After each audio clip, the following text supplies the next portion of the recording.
Welcome. I'm Mary Beth Quinn, a mixed media artist from Nashville, Tennessee. If you've been watching my videos for any amount of time at all, no doubt you have heard me talk about this stuff right here, Golden Glazing Medium. It is one of my favorite materials, one of my favorite products, and I use it in several different ways. Now, in my collage videos, you've heard me talk about what an amazing product this is to adhere the collage papers to the surface.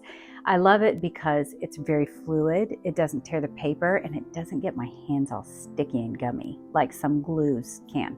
I really recommend this, and believe me, I have tried to get some of those collage papers off of the surface when I've decided something's not working, I want to get rid of it. I can't get it off. So it really does its job. Today I wanted to talk about how I originally started using this. It is a glazing liquid. So that just means that you can add it to any acrylic paint. Depending on how much you use, it will give it some degree of transparency. In this painting you see behind me, this is a commission that I'm working on. It's the perfect example of why I use this stuff.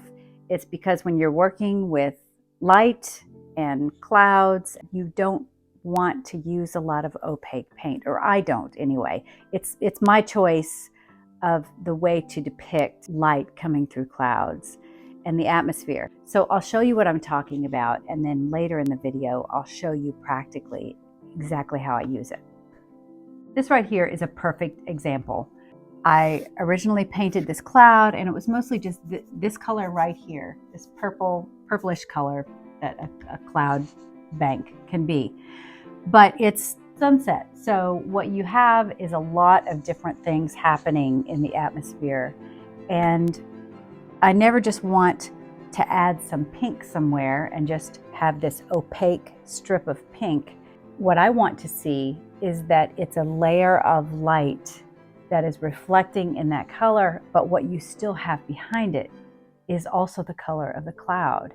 That's why we get these amazing sunsets and sunrises.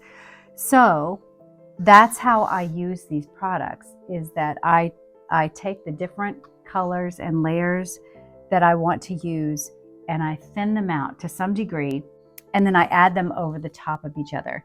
So in the end, you get this very layered and dynamic sort of interplay of colors and structures, and it really works well for something like the interplay of light. So let's just jump in with this commission that I've been working on this week. It is 80 inches wide. I'm trying to remember. 80 inches wide by 38 inches high. That's going to be the final size of it once it's stretched. So at this point, you're seeing the painting just at this stage where I have, of course, everything blocked in, but I paint landscapes like this in a lot of layers. I hardly use any opaque paint, simply because I want it to have a lot of depth and texture to it.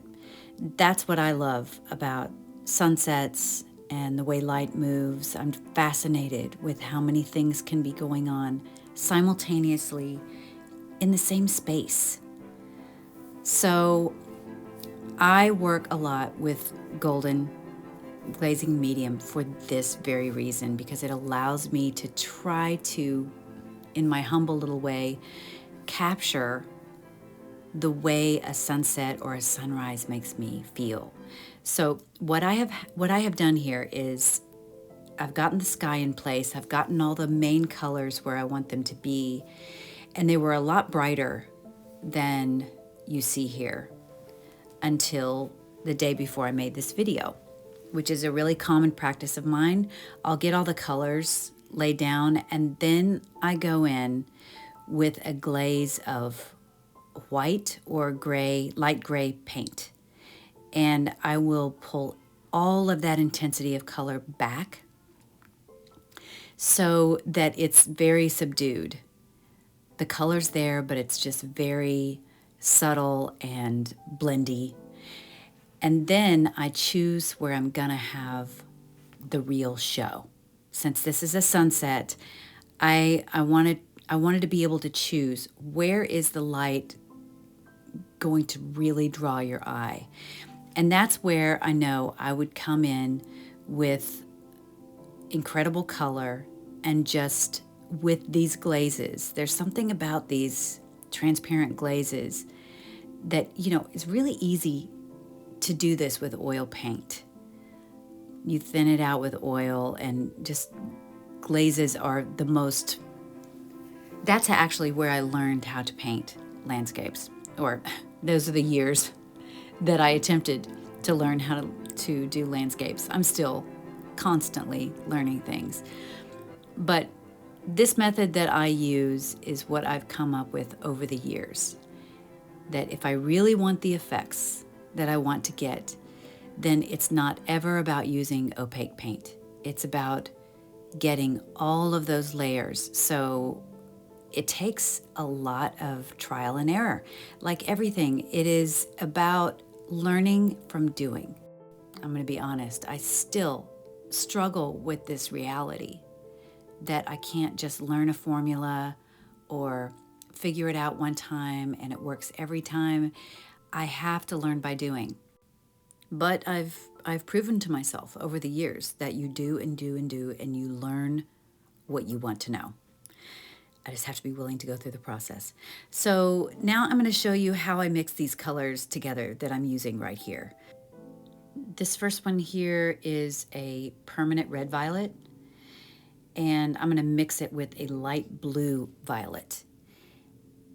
And then I'm actually going to add a little bit of this burnt green earth to it because I don't want it to be so saturated and so heavy. I want it to be those unusual cloud, like when you look at a sunset and you're like, I'm not sure if those are clouds or just some play of the light. I'm not sure what that is right there. So I wanted it to have that bit of shadow to it where you're not quite sure what that is happening in the sky. And that is one thing I've learned, is that the colors that I reach for are far too saturated to actually use in a sunset painting. So I learned that over the years. Add some gray, add some neutrals. So here's another color grouping that I use. It is this quinacridone magenta and the quinacridone burnt orange. I love these two colors together. They make a perfect sunset color. And I add a lot of this golden to it, so it makes it nice and transparent. And then look how dirty my water is. I leave, there are times where I want it to be totally clean and pure and saturated, but a lot of the time I will leave that dirty water. It adds just enough of the other colors that it keeps everything harmonizing a little bit. So that was one of my big lessons. If you really want colors to pop, use a lot of neutrals, a lot of grays, a lot of browns, and you'll be set. So here's a close-up of what this layering process looks like. This is stepping out just a little bit more so you can see how it all works together, and there it is really stepped back. Here's another close-up of what those different layering of colors looks like. This is how they are in the really local area where they are. And then this is how they are in the big picture. This one isn't quite done, but I hope you enjoyed seeing how I use Golden Glazing Medium to create these layers. I am putting together a class that'll be ready in the next few months. If you'd like to go ahead and sign up and be on the wait list to hear about it when it's done, you can go to my website, maribethquinnart.com. Also there you can find my free PDF, Normalize, the Mess of Creative Journey, that just talks about all the universal thoughts that we all experience and have to figure out how to get around to keep moving forward. So thank you so much. I really always appreciate you watching, and I love to respond to your comments.